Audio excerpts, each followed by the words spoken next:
Now, when it comes to 2D Mario games, for me, the pinnacle, the absolute apex has to be Super Mario World on the SNES. It's one of my favorite games of all time, hands down. I grew up playing that game with the SNES.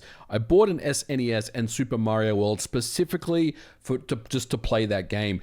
And I never really felt like 2D Mario games had done much since then. There's obviously been some, decent 2D Mario games that have released between Super Mario World and now, but I'm here to tell you guys everything changes. Wipe the slate clean because Super Mario Bros. Wonder just released, and I've been playing it for about 4 hours or so on the Nintendo Switch, and holy we have to talk about this game because for me it sits right up there next to Super Mario World as the best 2D Mario game I've played since Super Mario World. Let's go ahead and dive in.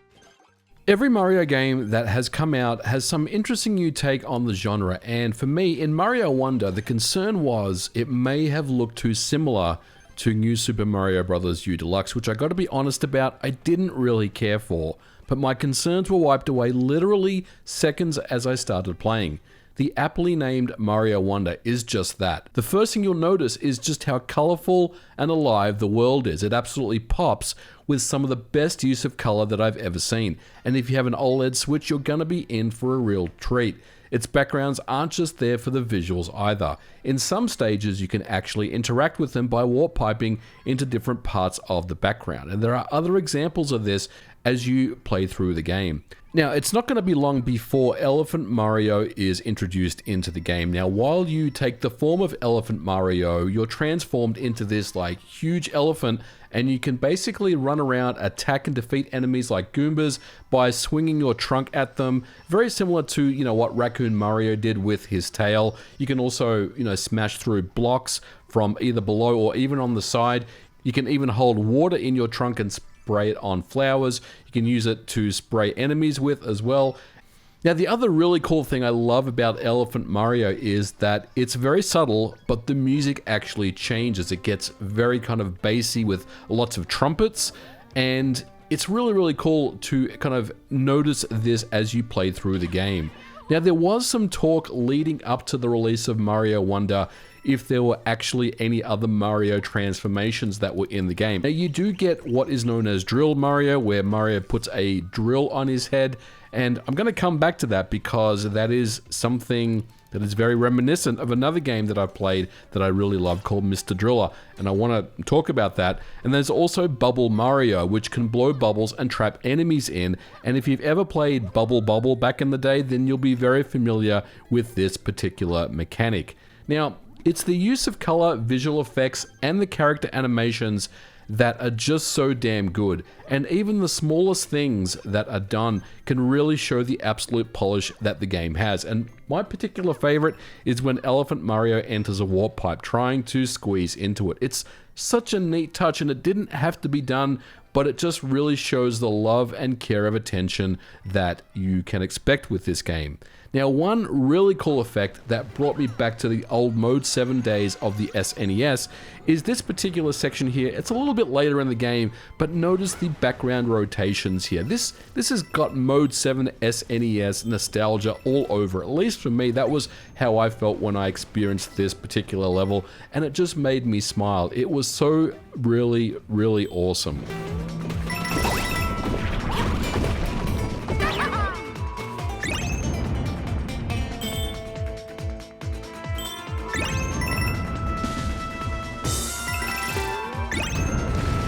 Now, the big draw of this game has to do with these Wonder Seeds. Now, the whole goal of Mario Wonder is to collect Wonder Seeds, which then allows you to unlock and open up different parts of the world map, as well as get to additional stages into the game. So obviously the goal here is to collect these Wonder Seeds. Now, the Wonder Seeds you'll get at the end of every stage in the game, or any kind of regular stage in the game, but as a bonus, there's usually a second Wonder Seed that is in the middle of that stage. And this is something that I really, really like, because the Wonder Seed transforms the game into something completely different. I think a lot of it really is like Mario on acid or something, because some of the Wonder Seed sections of the game. I don't want to spoil them because there are many different ones and there's many different types of them, are just so amazing. Like there's one that's like a top-down level that reminded me like of a top-down shooter almost, and there's so many really cool things about collecting these Wonder Seeds that I just absolutely love about this game. Now, some of the differences between Mario Wonder and traditional 2D Mario games is that there is no level time limit in the game for the levels. Now, there are some bonus stages that I'll talk about that do have time limits assigned to them, but for the most part, there is no level time limit at all. There is no scoring system in the game. You can also have the ability to push and pull objects in the game to open up different parts of the world and also kind of open up secrets that are in the game. And let me tell you, there are a ton of secrets in this game, as you would expect. Some of the levels have sections in the foreground and in the background that you can kind of jump into and interact with, which is really cool. There's also a shop where you can use coins that you have picked up in the game, the purple coins, and this can be in the form of additional Wonder Seeds. You can also buy additional lives, you can buy extra lives, and you can also buy what is known as badges. Now, badges are an integral part of Mario Wonder as well, because these badges that you collect during the game, you'll usually get when you do what's known as these badge challenges. And essentially what it allows you to do is get some kind of boosts where you can either boost your spin jump, or you can also have a safety bounce where if you like fall in lava, you'll get like another chance basically to kind of recover. And there's a lot of these badges that are in the game. And I will say that I've only collected maybe a third of those badges in the game, but the one that I really like to use personally is just the power-up badge. You basically just start with a powered-up Mario at every stage, which is really cool. I feel like this can, give you an edge when it comes to kind of getting through a level.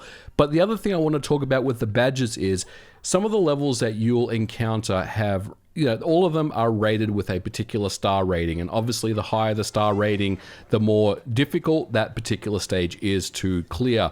Now, the badges is something that you can easily apply, and then you can go back and then use that to basically get to a section of the map, or basically give you a leg up in getting through a particular stage, or getting that, middle of the level Wonder Seed that you couldn't get previously. So you really want to focus on collecting as many of these badges as you can and getting through the badge challenges.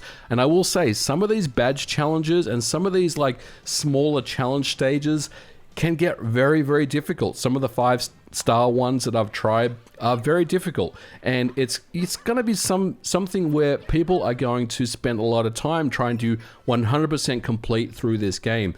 There is a lot of replayability here. There are a lot of secrets, and there is a lot that you can do with this game, even though it has only 5 worlds in this game.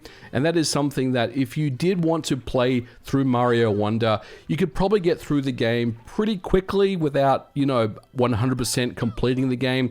But what you really want to do is focus on getting all your badges and, completing the badge challenges, which do get a lot more tricky, especially later in the game, and allow you to basically just go back and try to complete as much as you can, hopefully completing 100% of the game.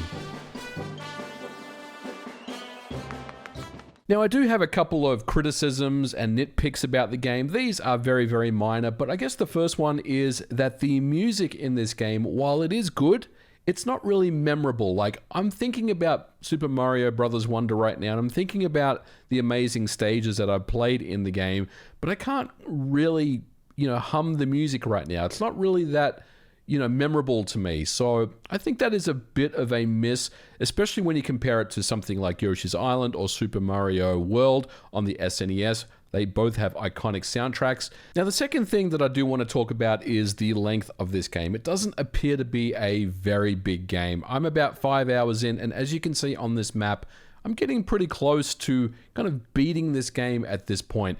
And I think I haven't read the actual reviews, or I haven't really seen much about this game, but I would probably say it's roughly a 6 to 7 hour experience for a playthrough. And then if you want to go back and do 100% completion, you're probably looking between 10 to 11, maybe 12 hours maximum.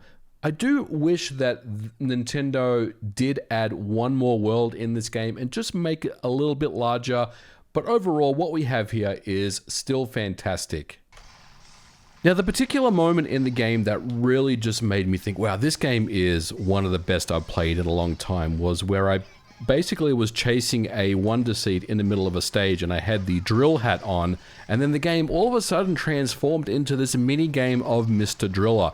It was so reminiscent of the classic PlayStation game that I played back in the day that I just could not help but smile and be just so happy with, enjoyment from this game, because Mario Wonder is a culmination of so much love that's been put into this, and you can tell because there's just so much variety in this game. Every particular stage is different. It has something unique and interesting about it. The Wonder Seed mechanic, as mentioned, kind of the middle of the stage Wonder Seed that you collect, always has a different type of gimmick. There's always something different around it. And the stages themselves, you don't really know what's coming next. There's always some unique, interesting, and cool thing. And I just absolutely love every part of this game. I can't stress enough how much I love Super Mario Wonder. Now, the final thing I do want to talk about are the graphics and overall performance of this game. Look, this game runs at 60 frames per second. There's a couple of places where it slows down, and I will say I have not tested the multiplayer aspect of this game where there are 4 players on screen at one time. Potentially there could be some performance issues there, but overall this is a very, very polished, very solid product from Nintendo. There is no patch. I think this game released with the version 1.0 version on the cartridge and what you get at the eShop. There is no patch for this game. You can tell that this game is polished, it's been ready, it's basically, this is it. Like, we're not really going to get anything more beyond this. This is an absolute masterpiece of a game. So they are my thoughts and opinions on Super Mario Bros. Wonder for the Nintendo Switch. If you are a fan of 2D Mario games, or maybe you're disenfranchised with recent 2D Mario games and you're looking to get back in, Mario Wonder is definitely a game for you. I can't recommend it highly enough. And look, I'm going to keep on playing it. I'm going to beat the game, and I want to do another playthrough and try to get 100% completion on this game. But let me know your thoughts and opinions about Mario Wonder in the comments below. Are you playing the game? I definitely want to hear what you guys have to say about this game. Do you like it? Do you not like it? Let me know your thoughts below. We're going to leave it here for the episode. Thank you so much for watching. If you liked it, please don't forget to leave me a thumbs up, and I'll catch you guys in the next one. Bye for now.